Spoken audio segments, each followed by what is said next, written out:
Passons maintenant à l'étape 2, qui est de trouver les asymptotes d'une fonction. Donc, première des choses, c'est de trouver une asymptote verticale. Il va toujours avoir une petite démarche qui est identique. Vous avez besoin des réponses que vous aurez trouvées dans l'étape 1, c'est-à-dire le domaine. Et on fait des limites, encore une fois, dans les asymptotes, des limites vers les valeurs exclues du domaine. Ça, c'est pas nouveau. On a quand même vu ça au début de la session. On se souvient que quand on faisait une limite et qu'on obtenait une réponse qui était C sur 0, bien là, on avait automatiquement une asymptote. Donc là, le pattern est un petit peu semblable, mais il y a une petite différence, c'est qu'on commence par chercher quelles sont les valeurs exclues du domaine.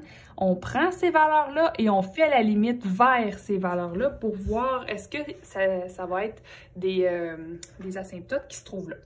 Donc, quand on fait ce processus-là, c'est-à-dire faire la limite vers des valeurs qui sont exclues du domaine, si vous obtenez une réponse en infini ou moins l'infini, automatiquement, vous allez avoir une asymptote verticale. Et là, ça va être important de vérifier des deux côtés de l'asymptote de quelle manière se comporte la fonction. Donc, on commence avec un premier exemple. Vous avez une expression algébrique. Vous avez tout de suite compris là, que si je faisais ça avec une fonction ici un peu plus complexe, là, de faire des limites vers des valeurs exclues du domaine, on en a pour un petit bout. Là, donc, ça peut être assez long de faire toutes les asymptotes, mais on voit une espèce de pattern là, qui reviendrait, donc plusieurs asymptotes qui reviennent. Ici, je fais ma limite. Quand x tend vers combien? C'est un peu ça la question qu'on se pose. Donc, on va prendre toujours le dénominateur, x moins 4 au carré égale 0. Bon, je peux faire racine de chaque côté pour obtenir x moins 4 égale 0. Et c'est assez simple de voir x égale 4 est une valeur exclue du domaine parce que si je mets x égale 4, je vais avoir 12 divisé en 0 et ça, on ne veut pas ça. Donc, quand je fais la limite quand x vaut 4 de 3x sur x moins 4 exposant 2, j'obtiens justement 12 sur 0, qui est une forme indéterminée de type C sur 0. Donc, dans ce cas-ci, je suis déjà assurée. Ça implique que je vais avoir une asymptote verticale. Je dois quand même poursuivre les deux étapes suivantes pour savoir de quelle manière se comporte mon asymptote à gauche et à droite. De quelle manière se comporte ma fonction, pardon, à gauche et à droite de cette fameuse asymptote. Donc là, on s'imagine un dessin, il va avoir une asymptote. Ce que je suis en train de faire ici, c'est de me demander quand je suis à 4, un petit peu à droite ou un petit peu à gauche, est-ce que ma fonction monte ou descend? Comme ça ici. Ou en fait, ça en va vers moins l'infini ou vers plus l'infini. Donc, quand je prends limite quand x tend vers 4 moins, je remplace en haut, bon, ça ferait comme un 12 moins, mais ça, c'est pas important parce qu'on est encore proche de 12 et ça change rien sur le signe de l'expression. Mais c'est quand on arrive en bas ici que le signe de l'expression est important parce que là, on a 0 plus ou 0 moins qui va apparaître. Et là, ça, c'est important parce que 0 plus, c'est positif, puis 0 moins, c'est négatif. Donc là, j'ai 4 moins, un petit peu en bas de 4, auquel j'enlève un entier qui est 4.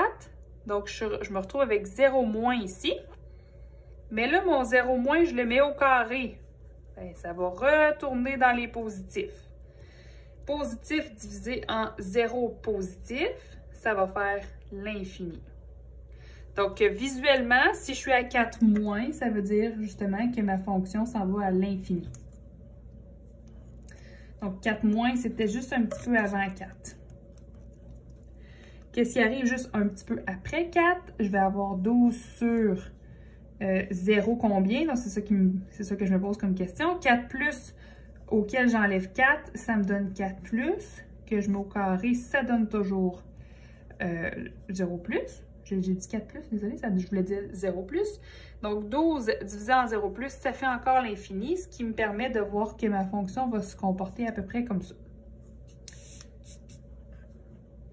Donc, ça, c'est la manière de trouver les asymptotes verticales.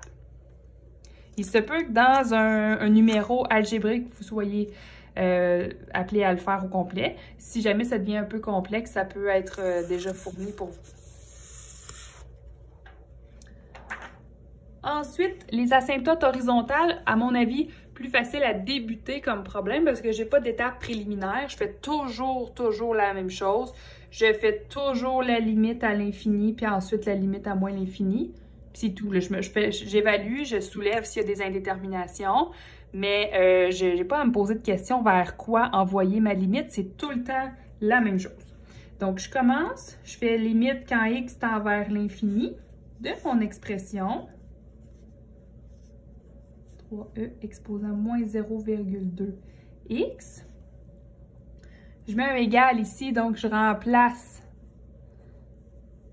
mon x par l'infini. Ça fait moins 0,2 fois l'infini, ça fait moins l'infini.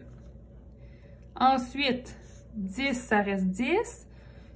E exposant moins l'infini, on se retrouve avec 2,71 quelque chose qui est exposant moins l'infini, donc c'est comme si on avait ceci. Et ça donne l'infini.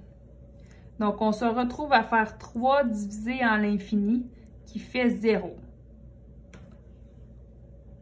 Ça, c'est intéressant. Excusez-moi, là, j'avais 3 divisé en l'infini qui fait 0, tout à fait. Mais on avait 10 moins tout ça, donc 10 moins 0 qui va me faire 10. Il y avait le petit chiffre ici qu'il ne fallait pas oublier. Donc ça, c'est intéressant parce qu'on a fait la limite à x qui s'en va à l'infini. Donc notre réponse à ça, c'est le comportement de la fonction quand x est très grand. Et on me dit la fonction se comporte en étant proche de 10. 10, c'est une hauteur. La fonction, c'est un y.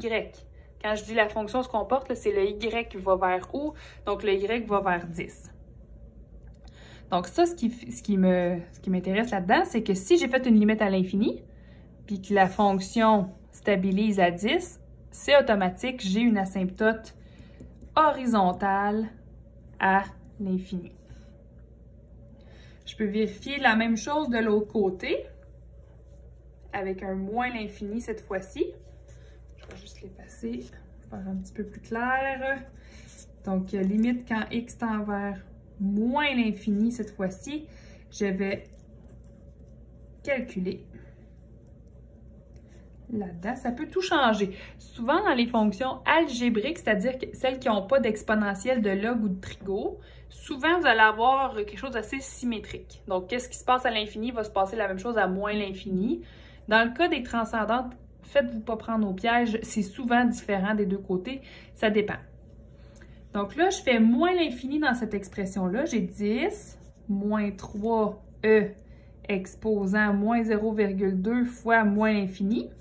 Donc ça va me donner plus l'infini. Et là, je change la donne. Ça me donne 3 fois e à l'infini qui donne l'infini. Donc, je me retrouve à avoir 10 moins l'infini. Le 10 n'est pas capable de retenir la soustraction de l'infini, donc on a un résultat à moins l'infini. Totalement pas le même comportement quand je m'en allais dans les x extra négatifs. Donc, j'ai réussi à trouver une asymptote quand mon x s'en allait à l'infini, mais je n'ai aucune asymptote à x qui tend vers moins l'infini parce que quand j'ai fait ma limite, si j'ai une réponse encore infinie, c'est qu'il n'y a pas de stabilité, ça décroît constamment. Donc, j'ai pas de stabilité à une valeur réelle, j'ai juste le constat que si la fonction est à moins l'infini, ben c'est tout le temps de plus en plus petit. Donc, j'ai pas de valeur là, où est-ce que ça stabilise, ce qui est la définition d'une asymptote horizontale qui est comme ça ici, et la fonction vient comme s'accoter sans y toucher à la fonction.